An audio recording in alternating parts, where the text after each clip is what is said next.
And God, I pray that each person represented tonight that will receive a ring when they leave this wonderful university under your time, Lord, I pray, God, that we will all be a part of what we're told by your Son in Matthew 28, to go into all nations, baptizing them in the name of the Father, the Son, and the Holy Spirit, that we will be Great Commission-minded in all we do in this place tonight. I pray your blessings upon each one under the sound of my voice, and that you will be glorified through tonight's ceremony.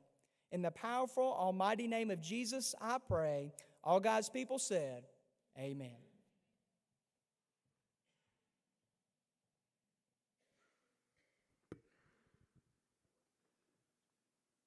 Good evening. My name is Jason Rutland. I serve as the Associate Vice President for Alumni and Parent Engagement here at Anderson University.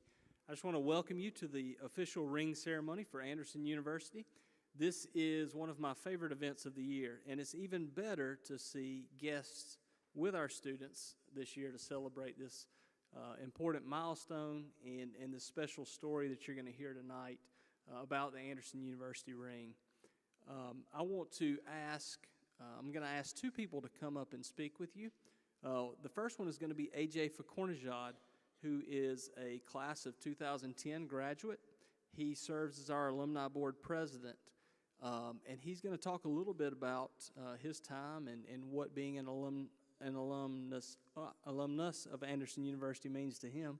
And then I'm going to ask Michael Boylston, who is a class of 2023 future graduate of the university, and he serves as our student body vice president. So I want to ask AJ to come to the podium now and speak to you as an alum.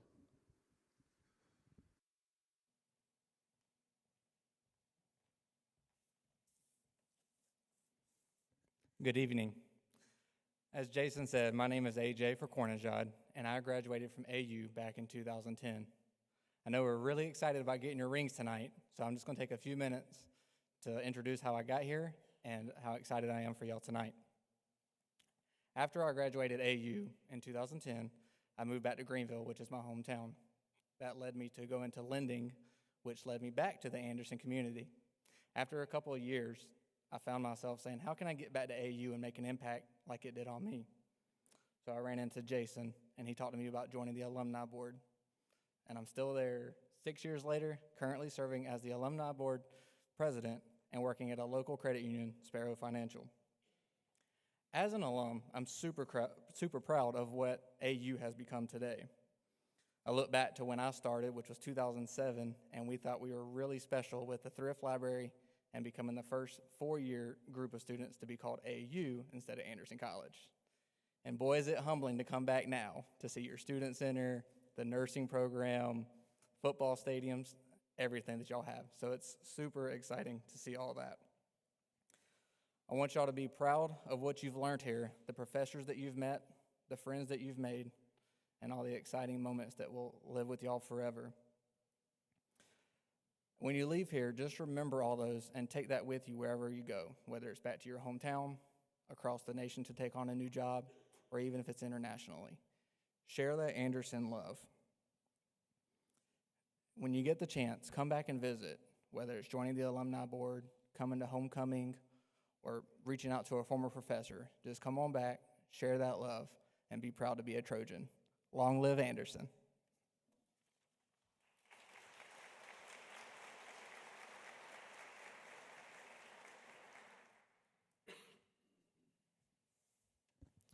That's better.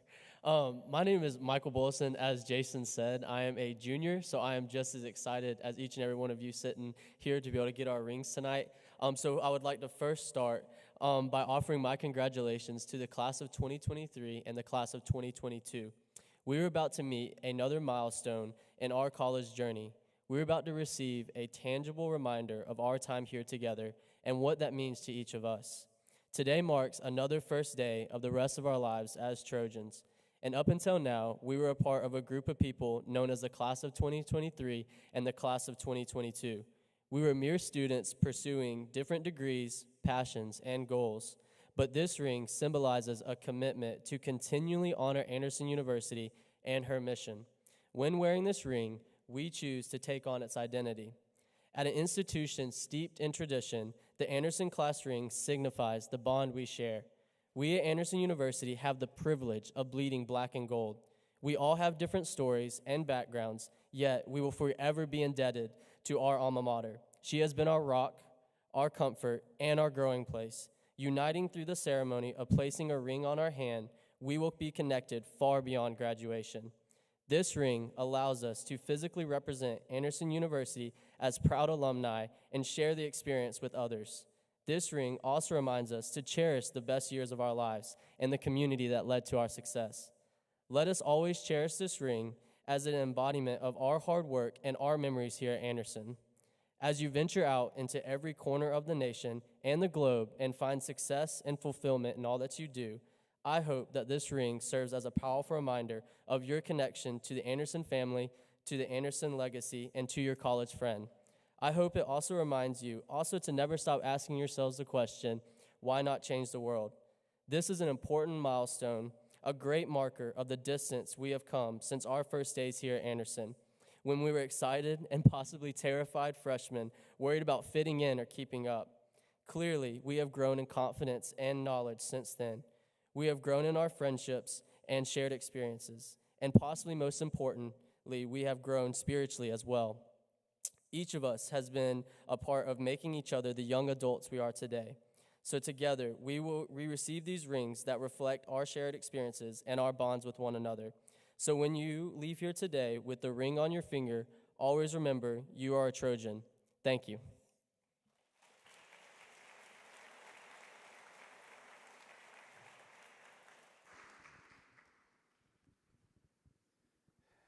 If you wonder why I love my job, you've heard from two of our alums today and one of our future alums, and there are about 140 other extremely fascinating future alums sitting in front of me right now. So I'm excited to share this this night with everyone here.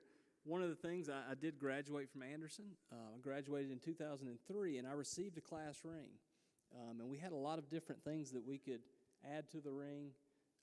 There was no story that I ever had with it. And one of my favorite things about the ring ceremony is now we have an official ring for Anderson University. And it carries a story, and not just a story, it carries a legacy of what Anderson University is. So I want to encourage you to pay close attention. I want to invite Dr. Whitaker, our president, to the podium to talk about the AU ring story.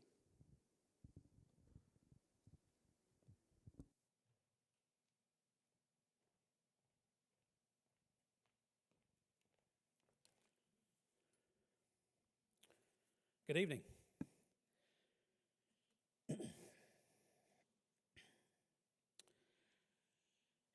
When you see me with a bottle of water when I'm speaking, it's always because it's allergy season. And believe me, I need it. As has already been suggested tonight, this is a very special occasion on our campus. It's one of the highlights of our year. We have many traditions at Anderson University, but this is truly one of the more special ones that we have. And tonight I want to tell you about where the ring came from and what it means. And it's a very, I believe, important story. What I'm going to tell you tonight is not entirely something that you haven't heard before, but some of it may be new to you. But we'll go into great depth about the symbolism on the ring. As some of you students know, my academic background is organizational science, and there are 4 dimensions to any organization. There is the structural dimension, the human relations dimension, the political dimension, and the symbolic dimension.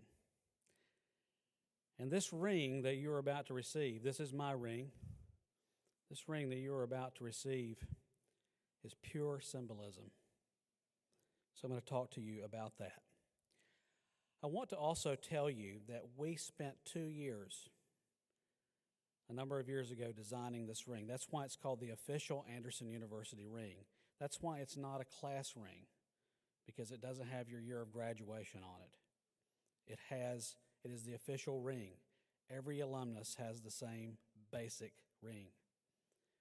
Yours may look a little bit different if you have a male ring or a female ring, but it's the same basic design. The point is that we spent a lot of time thinking about this because this is so important. And so I want to talk with you about it tonight. The person who taught me the most about organizational science is a gentleman who some of you probably don't know, but his work is widely used in our Center for Leadership and Organizations, particularly in our PhD program in leadership. His name is Dr. Terry Deal. Terry began his career as a policeman.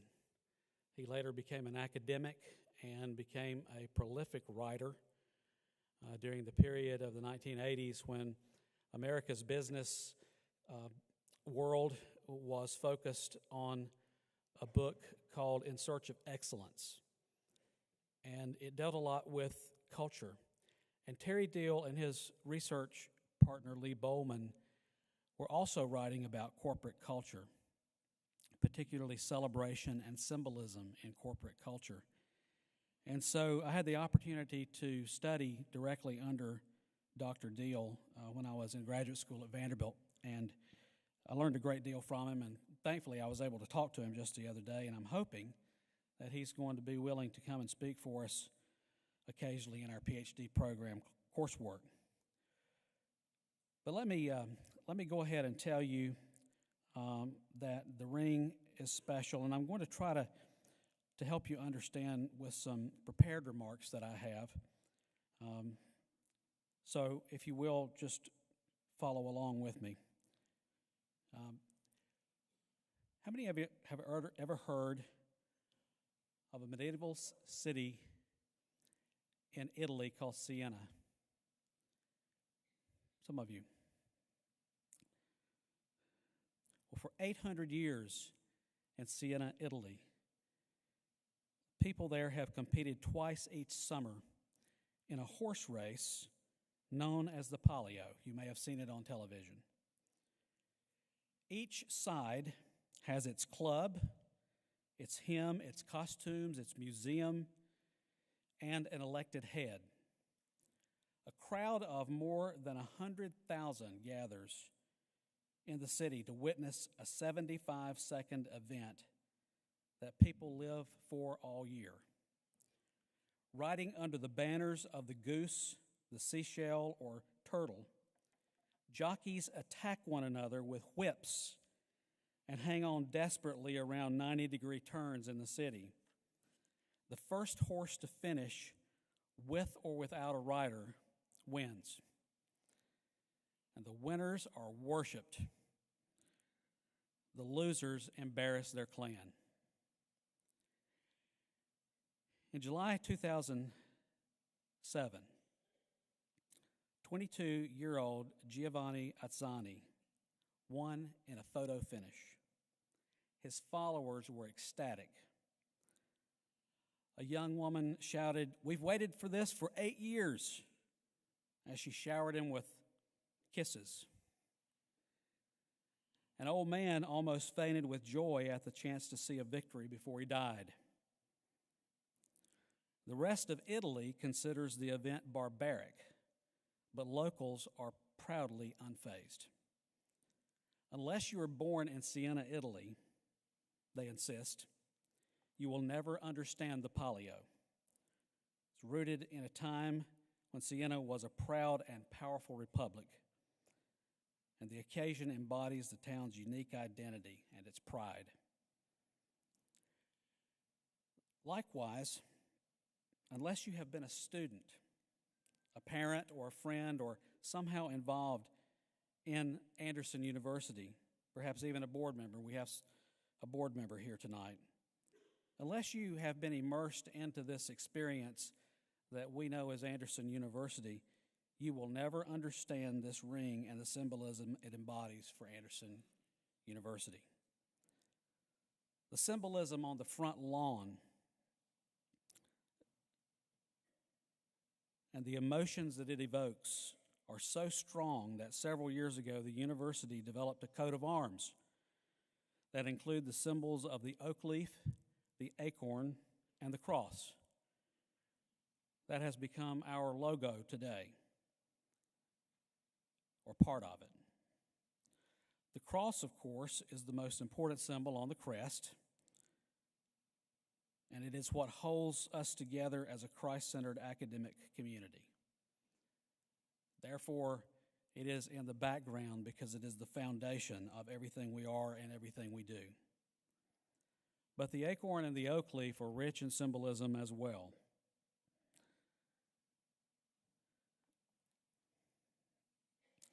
The acorn is, of course, a nut containing a single seed. Taking about 6 to 24 months to mature, acorns are encased in a hard shell with a cup-shaped cupule. Acorns appear only on adult trees and are a symbol of patience and the fruition of long, hard labor. Aristotle had a lot to say about acorns. In Aristotle's thinking, everything is continuously changing and moving toward a goal or a purpose. Aristotle held the acorn in high regard, claiming it to be the greatest symbol of potentiality, as it has within it the ability to become an oak tree. Aristotle called the process of change that transforms an acorn into an oak actualization. So the process of becoming a tree is the actualization of the acorn.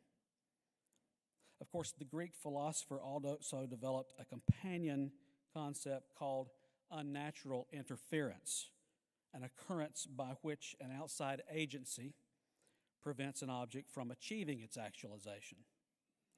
In the case of the acorn, on our campus, unnatural interference has a familiar name. It's called the squirrel. And we have many of them, don't we? Thus, at Anderson, the acorn symbolizes potential.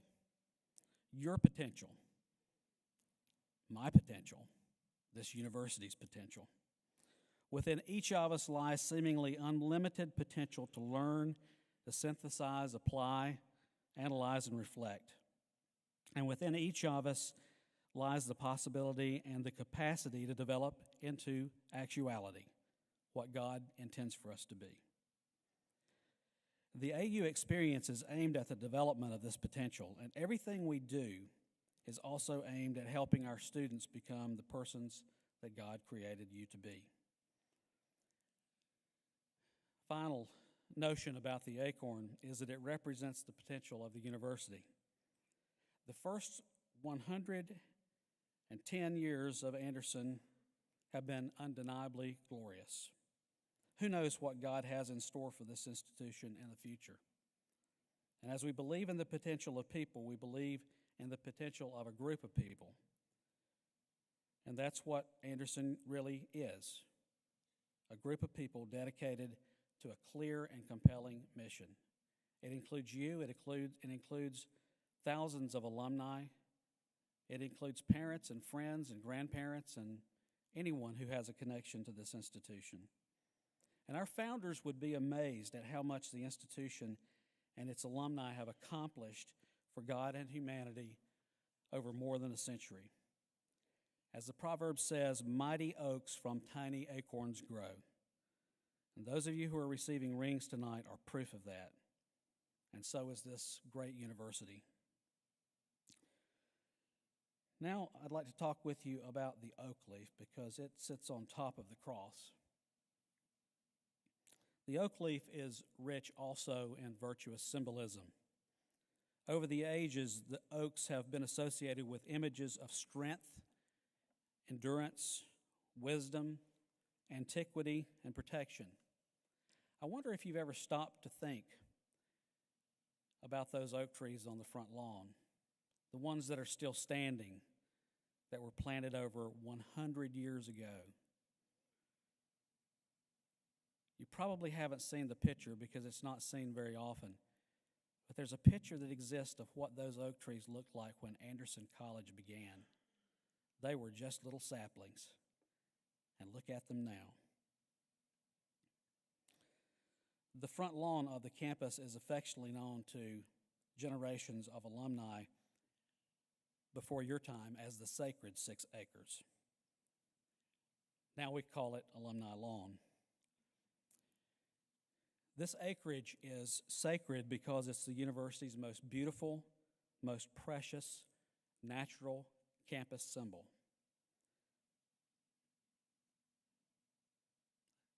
They were once saplings. And today, they are elegant, majestic oaks. Several decades ago, this may be a new thing that you've never heard, it was suggested that because of the limitations of the small campus, that's when we only had 64 acres here. When we were small, it was suggested that we perhaps should build some buildings on the front lawn. Can you imagine that? Well, that was a very short-lived idea. People rose up against that idea.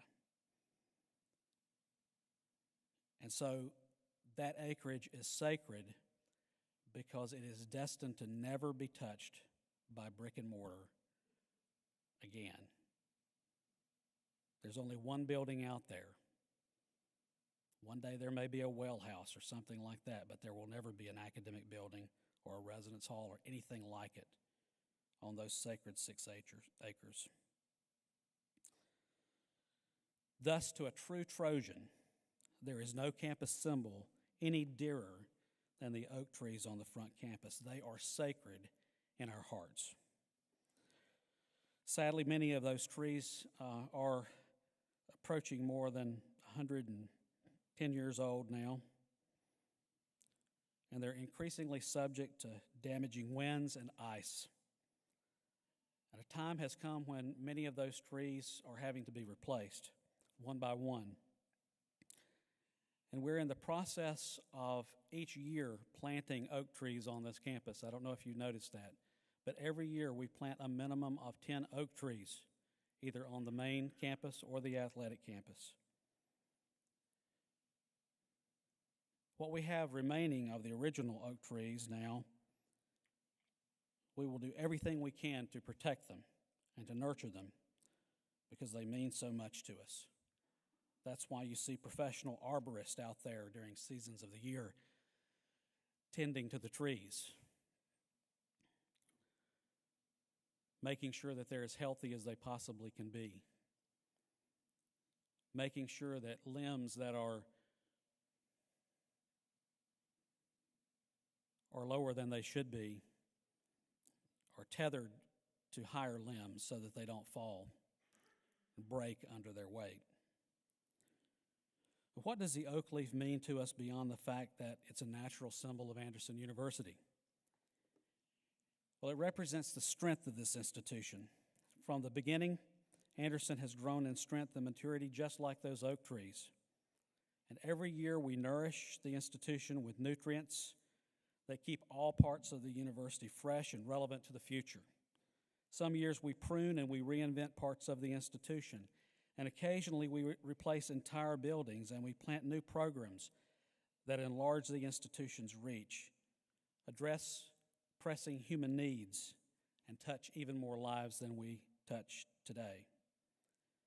The oak leaf reminds us of the vision and sacrifice of our founders, who gave $100,000 in 1911 to buy 32 acres of land,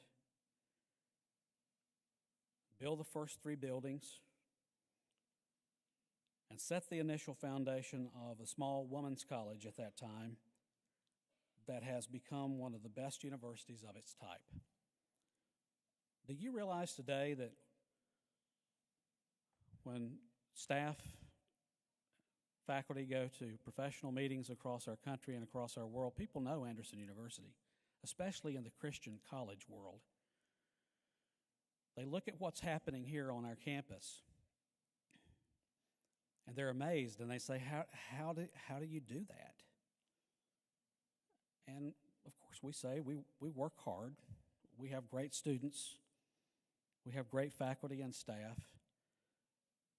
But mostly God blesses us, and He does. The oak leaf reminds us of the persistence of the university. Throughout these many years, there have been high times and there have been low times.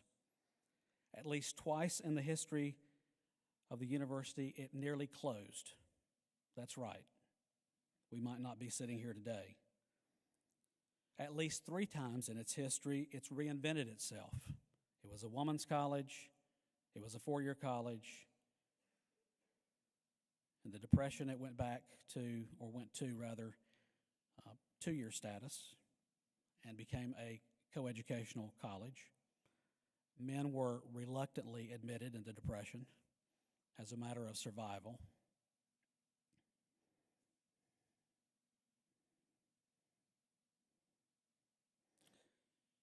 And then it became a 4-year school again. And then it became Anderson University. The history of Anderson University demonstrates that it has an unswerving determination to thrive, and it will do whatever is necessary to achieve its mission. Because our mission is important. It's urgent. It's compelling. Today we are in the process of achieving Aristotle's actualization as a university, and so are you as a child of God. On this campus, we are once again inventing parts of the university as we seek to not only survive in a new century, but to thrive to become one of the preeminent Christian universities in America, and we are well on our way. This fall, we will start 5 new undergraduate degree programs, majors, as well as additional graduate programs. The oak leaf reminds us of our responsibilities as Anderson alumni, trustees, administrators, faculty, and staff, and everyone who loves this place to value it and to safeguard our beloved university, its mission, and its traditions.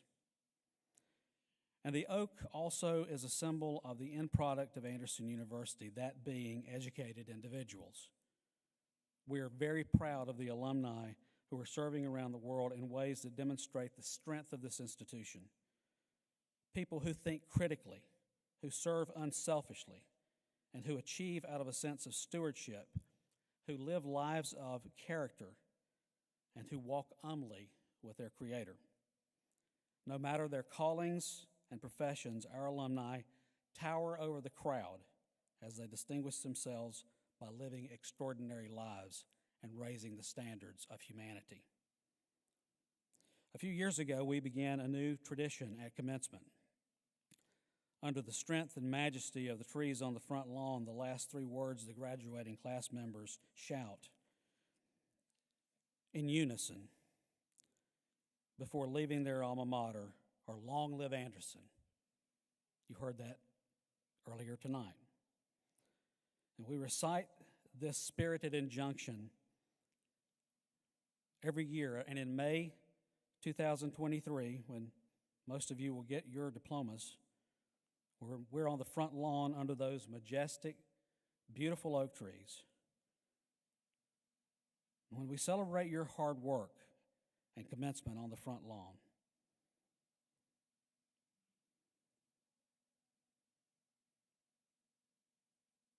I want to invite you at that time to chant with me, "Long live Anderson." So yes, the oak leaf speaks to each of us a story of great strength and endurance. And by God's grace, this institution will heed to the words of its graduates and stand strong for generations to come. Finally, I want to talk with you about the cross.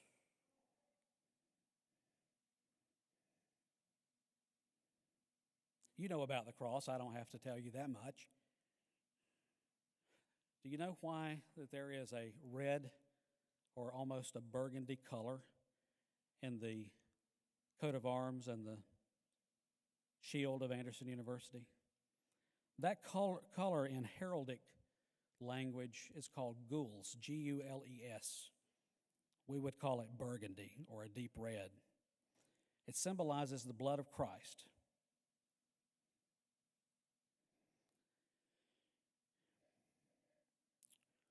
When the founders of Anderson University came together, they came together to found a Christian college in the city of Anderson. That was the most important thing to them. They came from all different denominations. Most of them were leaders in some way in the town. Perhaps they worked for the newspaper or for the Chamber of Commerce, for the hospital or someone. The hospital was just getting started about the same time that Anderson College got started. But those people had seen a vision of Anderson College many years before in an institution called Johnson Seminary, which was a college for women. It's founded right before the Civil War by Reverend W.B. Johnson, whose home still stands in downtown Anderson and whose body lays in the churchyard of First Baptist Church. Reverend Johnson started this institution, and it had a number of students, but he didn't live long after that. And the Civil War also came along. And so everything that was going on, but particularly his death, really forced the college to close. But those people in 1910 and 11 who started Anderson University were reflecting back. They were probably children when they first knew about Johnson University. Later became Johnson University instead of Johnson Seminary. They were reflecting back on hearing stories from their parents and grandparents about the positive impact that that college had on the town of Anderson and the community and the people here. And so they came together and said, we need to resurrect Johnson University in the form of Anderson, the new form of Anderson College. Now, there's no legal connection between the two institutions, but there is clearly a spiritual and symbolic connection between those institutions. And so when people ask me when Anderson University was founded, I say 1911 and 1848, because that's when the seed for Anderson University was planted. For years, the institution struggled, but a mighty woman came along in the 20s, the late 20s, I believe it was. Her name was Annie Dove Denmark. How many of you ladies lived in Denmark Hall when you were freshmen? A few of you. Sort of hard for me to see with the light blaring in my eye. Do it one more time. Let me see you. Raise them high. Thank you. Do you know that Mrs. Denmark, she was Dr. Denmark at that time, Dr. Denmark was the first woman college president in the South? Do you know that she lived in Denmark Hall because she was single? And in those days, they had these literary societies, and they had choirs and things like that that were sort of more like clubs than anything else. And the club that was the choir loved her so much that they would go to her window at night and sing to her, just to entertain her and to encourage her. You guys never did that for me. And please don't start.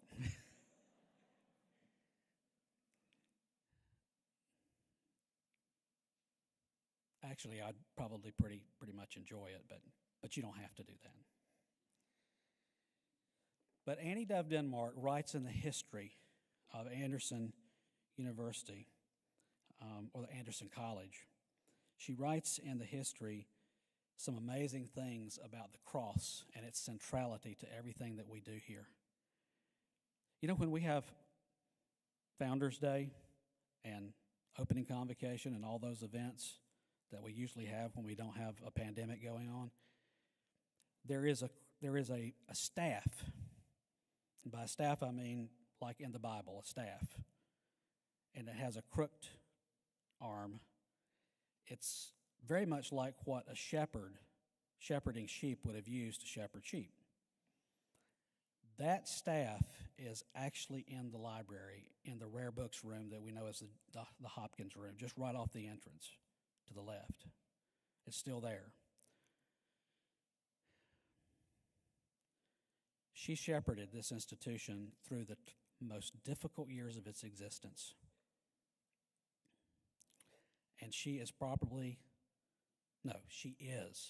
the most celebrated president in the history of Anderson University. No one will ever be celebrated as much as Annie of Denmark. Now, she served here for 23 years, and I'm gunning for her. I want to serve 25. But she is a central figure in the history of this institution. She served and she bared up under every pressure and every challenge to make sure that this school survived so that you could go here today. She didn't know who you were. She had no clue. But she wanted this place to thrive because the mission was so important. And that's why we have Denmark Hall.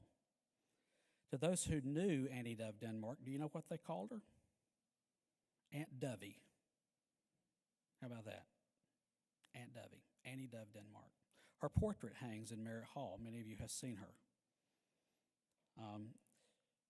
But if you want to know about the cross and its connection to Anderson University, go back and read that history. It's in the library.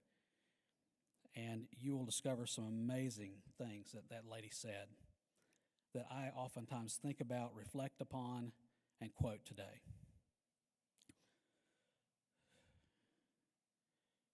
When I talk to our faculty at the beginning of the year and staff, we have an opening meeting. Some of you don't even know about it, but before you come back in the fall, we always have an opening meeting, and all the faculty and staff gather together. And I say to our faculty and staff, you know, if we didn't teach, we would not exist as Anderson University. This is what we do. This is what we focus on at Anderson University. We teach, and that's the main thing we do. But it is not the most important thing. The most important thing we do is bear witness to Jesus the Christ. That's the most important thing we do, because we can give you an education that will last you a lifetime. And if new things come along, you can learn about them because you've been trained in the liberal arts. You're a person who knows how to learn. And that education will last you a lifetime. But if we can help you discover and or develop and grow a relationship with Christ, then we have been an agent in helping to give you the only thing that lasts forever. And that's why that cross,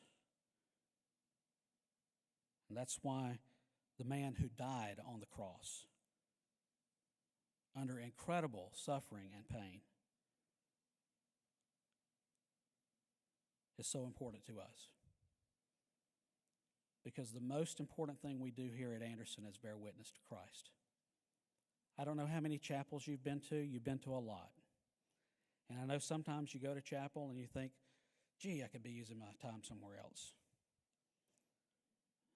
But it's one of the most important things we do. Because the cross and everything it represents will never change.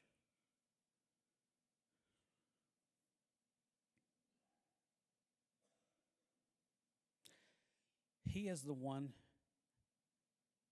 who saw you and sees you and knows everything about you, the good, the bad, and the ugly. And he forgave you anyway. All truth is God's truth, we believe, at Anderson University.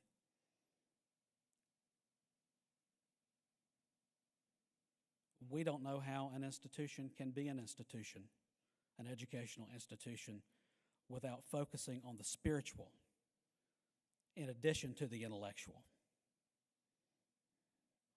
We cherish the cross. And as you wear this ring, I hope you will be reminded when you look at it that you not only represent this university and all that it stands for, but you represent Jesus the Christ, the Messiah. To him be the glory forever and ever, world without end. Amen.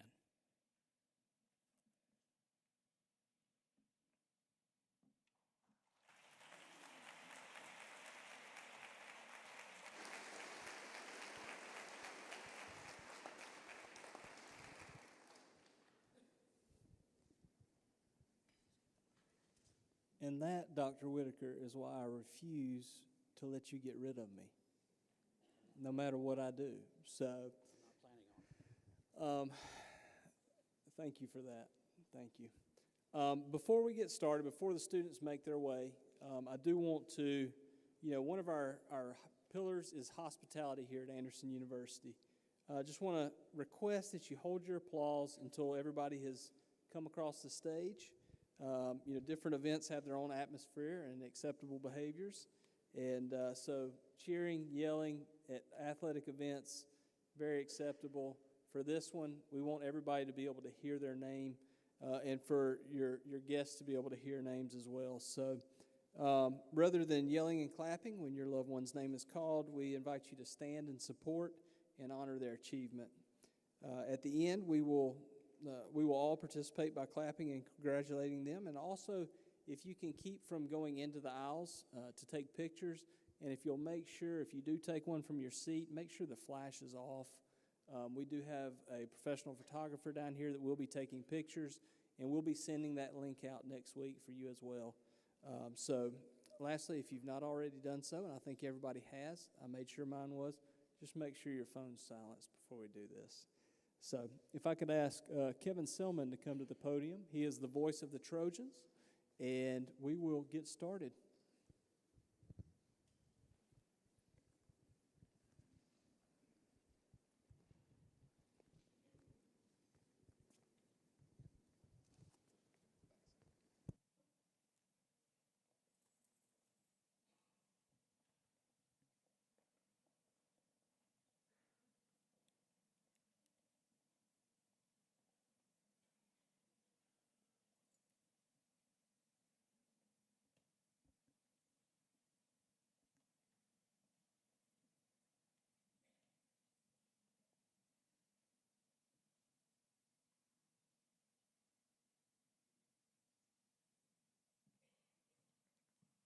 Kylie Allen.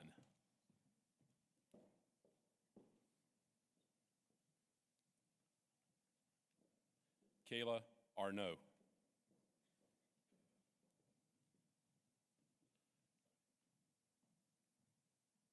Hannah Assay.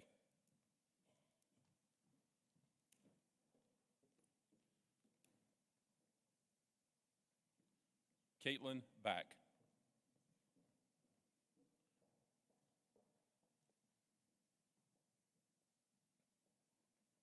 Skylar Bogan.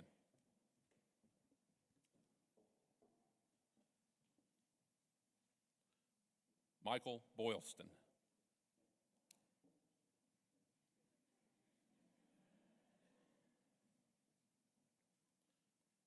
Catherine Bradley.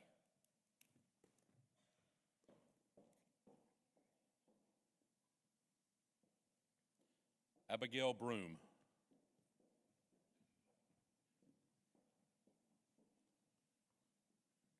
Jamie Brown.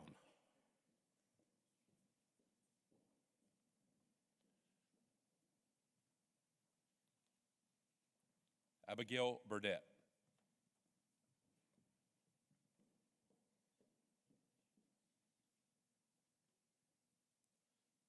Isabella Campbell.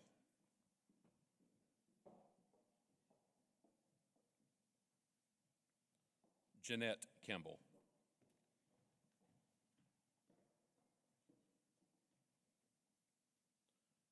Morgan Carlin.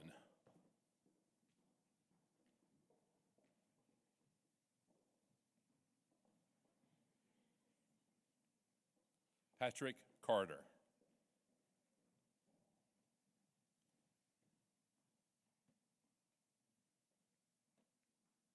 Allison Clark.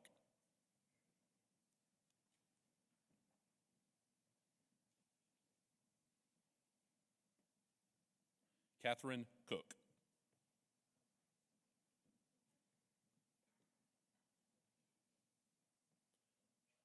Samuel Cox.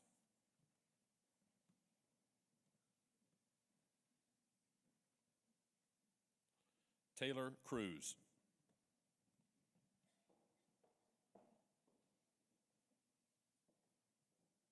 Audrey Crowder.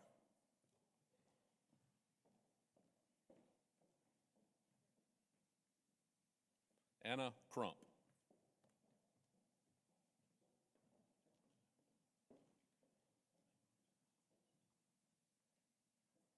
Hallie DeGranda.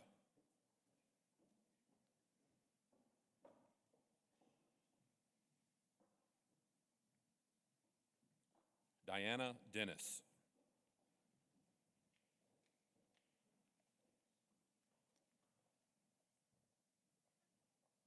Harley Dennis.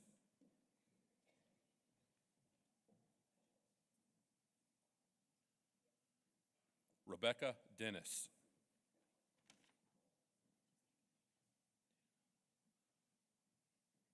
Olivia DiDonato.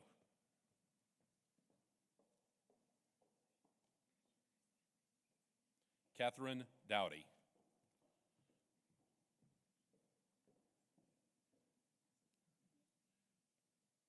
Catherine Druseco.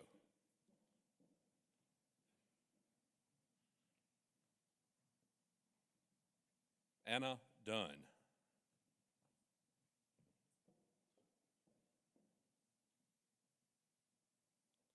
Blakely Elliott.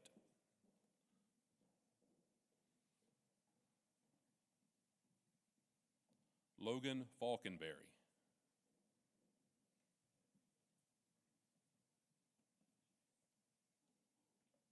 Holly Ferguson.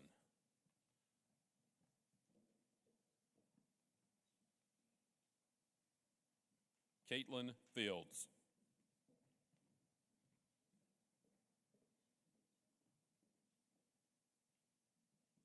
Lauren Fingar.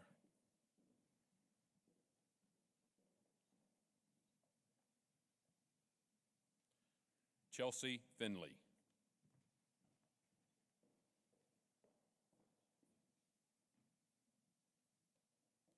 Emily Fleming.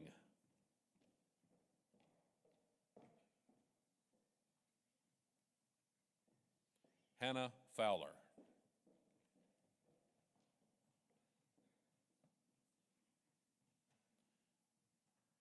Emily Frisch.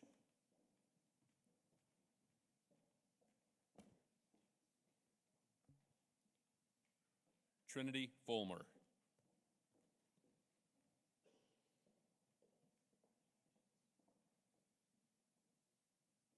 Jessica Graham.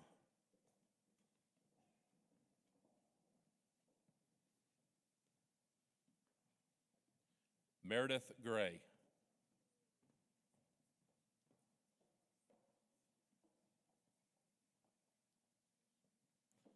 Megan Grubbs.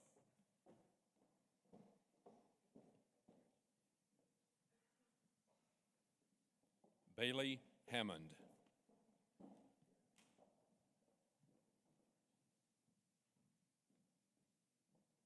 Mary Hanson.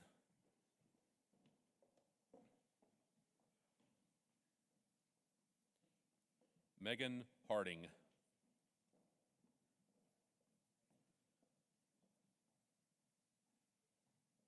Olivia Harmon.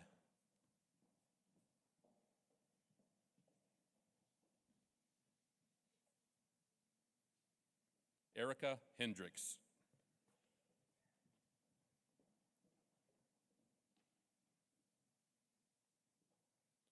Michaela Hendricks.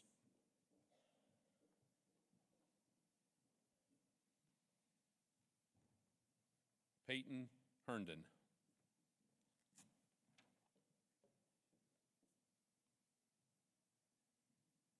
Jessica Hicks.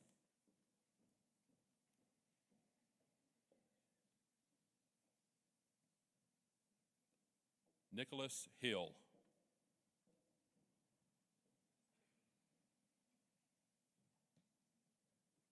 Gailey Hollingsworth.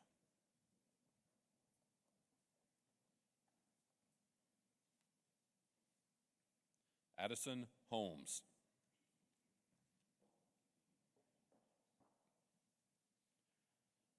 Amber Holzenbach.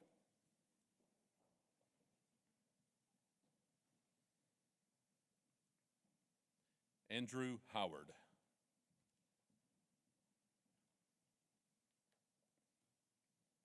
Jeremy Hudson.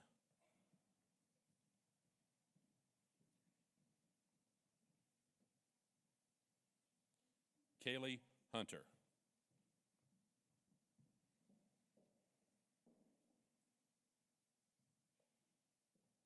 Brooke Jackson.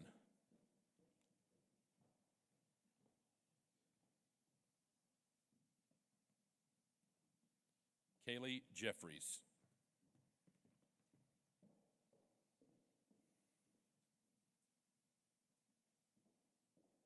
Nadia Johnson.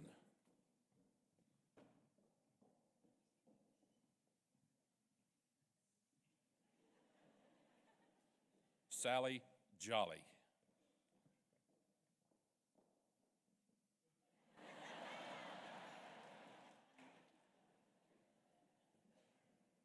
Sally Jolly. Bailey Kelly Bill.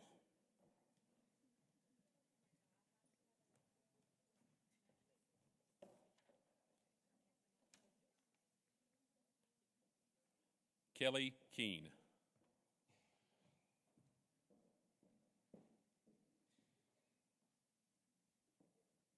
Carson Callahan.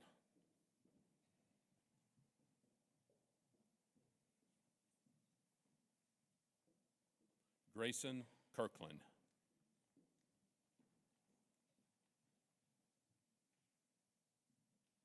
Mackenzie Cothy.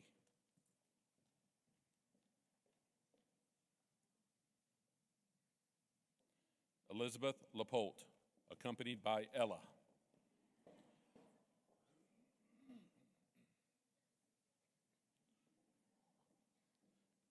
Lakin Luoma.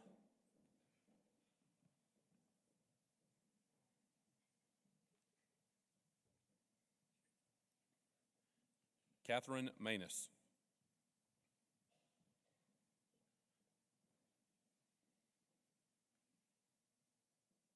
Cody Marsh.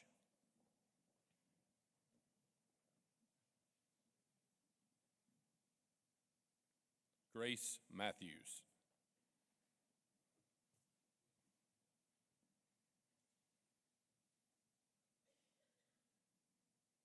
Hannah McAllister.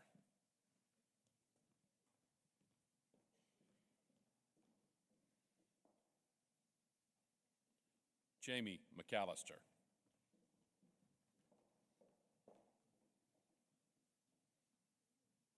Emma McCoy.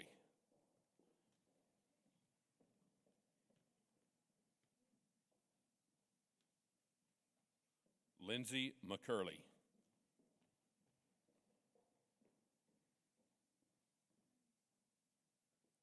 Emma McElmurray.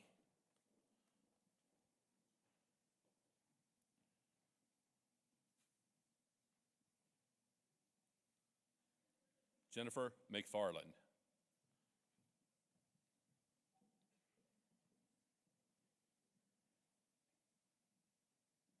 Hannah McGill.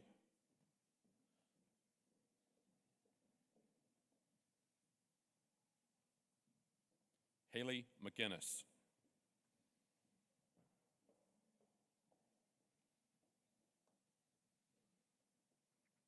Piper Meeker.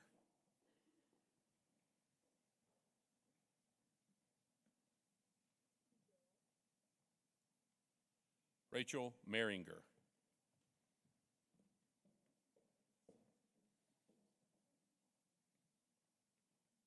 Chloe Miller.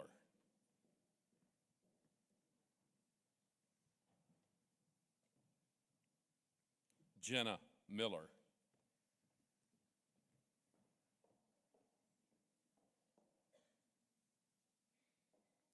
Brian Mitchell.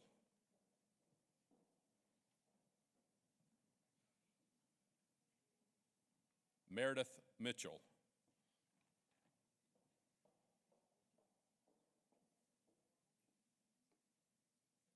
Kaya Moore.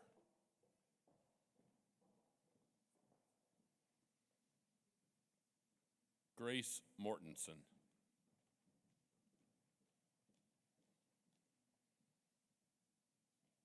Lauren Murray.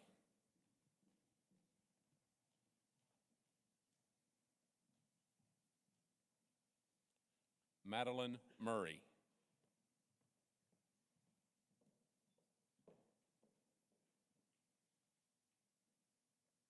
Blythe Nicholson.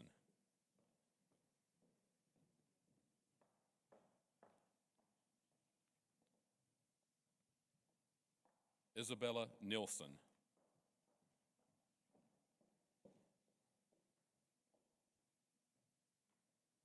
Samantha Oakley.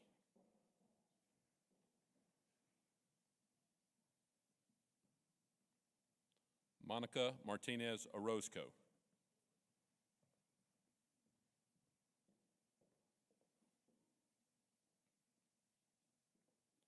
Mackenzie Osborne.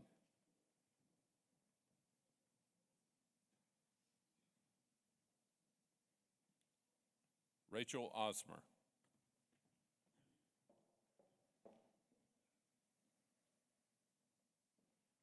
Caitlin Perry.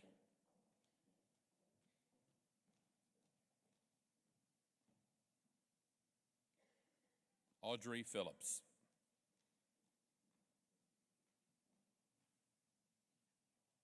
Jessica Phillips.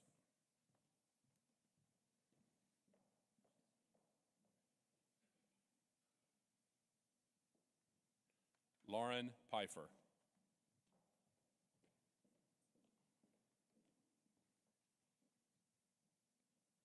Garen Pinion.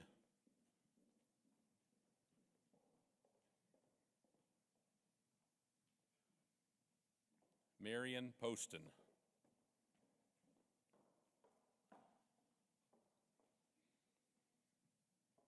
Addison Powell.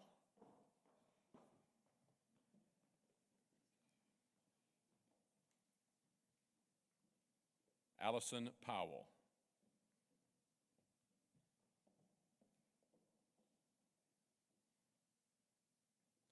Emily Prunty.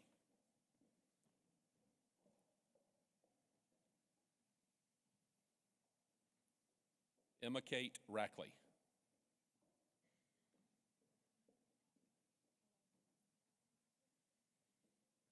Virginia Reed.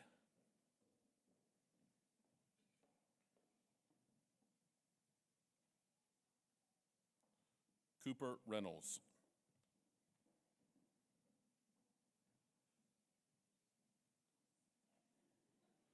Olivia Rice.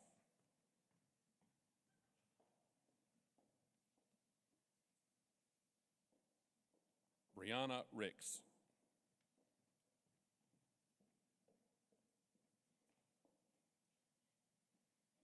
Elena Robinson.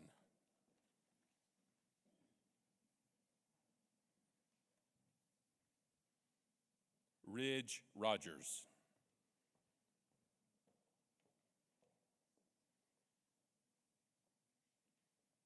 Grayson Schleimer.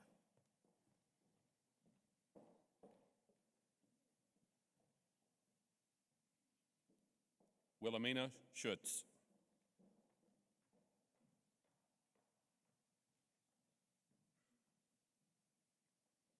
My daughter, Madeline Selman.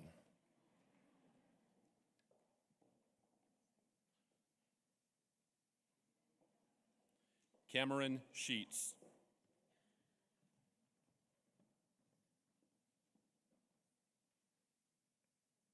Ashley Smith.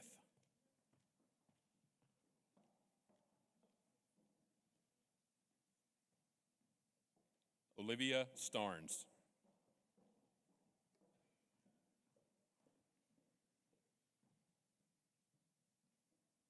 Olivia Stensey.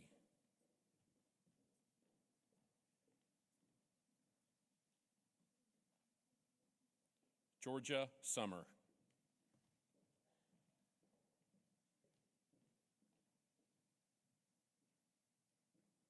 Allison Tannery.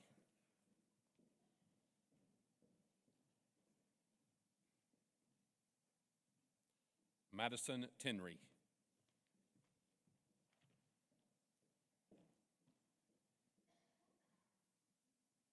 Morgan Thays.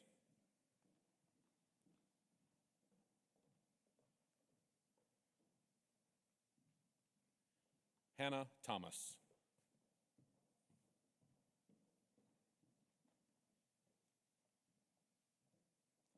Rebecca Thompson.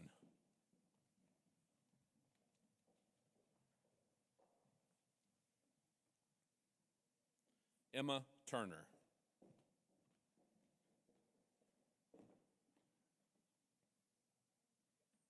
Lily Van Dyke.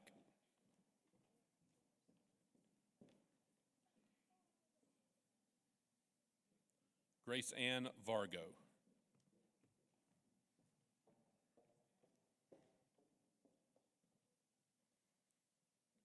Caroline Visbisky.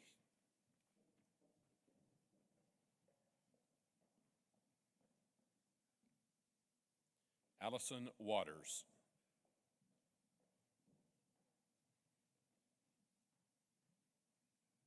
Mallory Wells.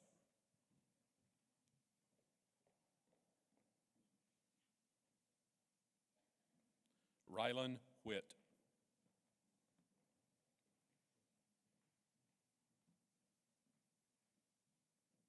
Catherine Wiggins.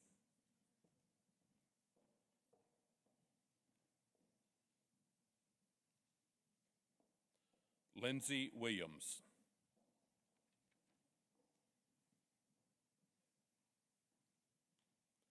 Madison Williams.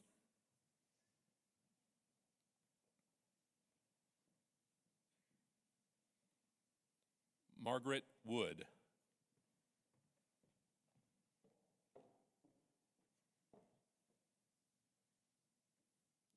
Ramsey Woods.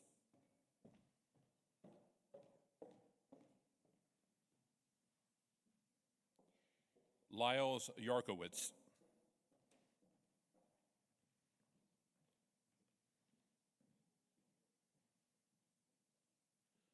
Mackenzie Yoder.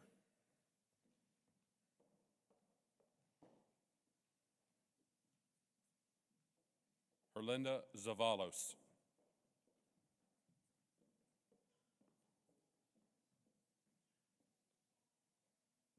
Layla Zilkowski.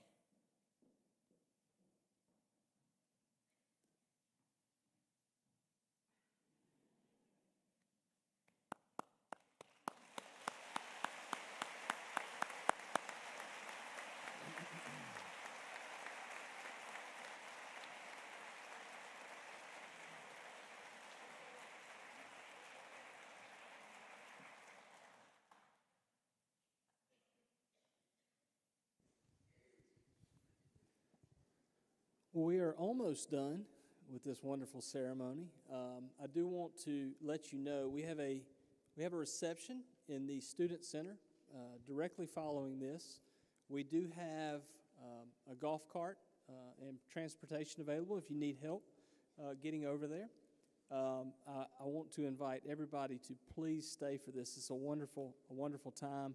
Our photographer will also be over there. I shared with the students yesterday that most of the pictures that I see on social media after this are the ones that they get to take with their guests, with their friends, and we have a really neat spot that has the crest in a fountain within the Student Center, and that's where we'll be taking pictures. So that's always a really good photo opportunity. So I encourage you to please take part in that. We will have one more thing, and when we finish singing the Alma Mater, we will be dismissed. So I would ask for everybody to stand with me and sing our Centennial Alma Mater.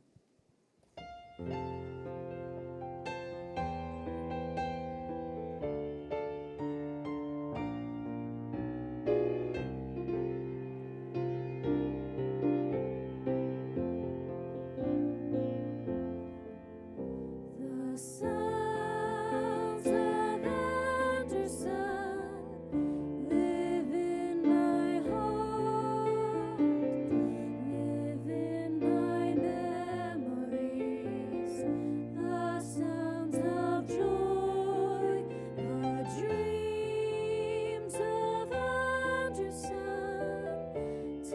tales of tears and happiness in golden days gone by.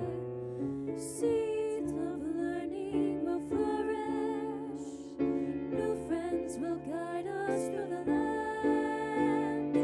These are the friendships we cherish, touched by God's almighty hand. We know we love our alma mater. We know the joy of life she brings. But there's one thing that only God can know. What Anderson means to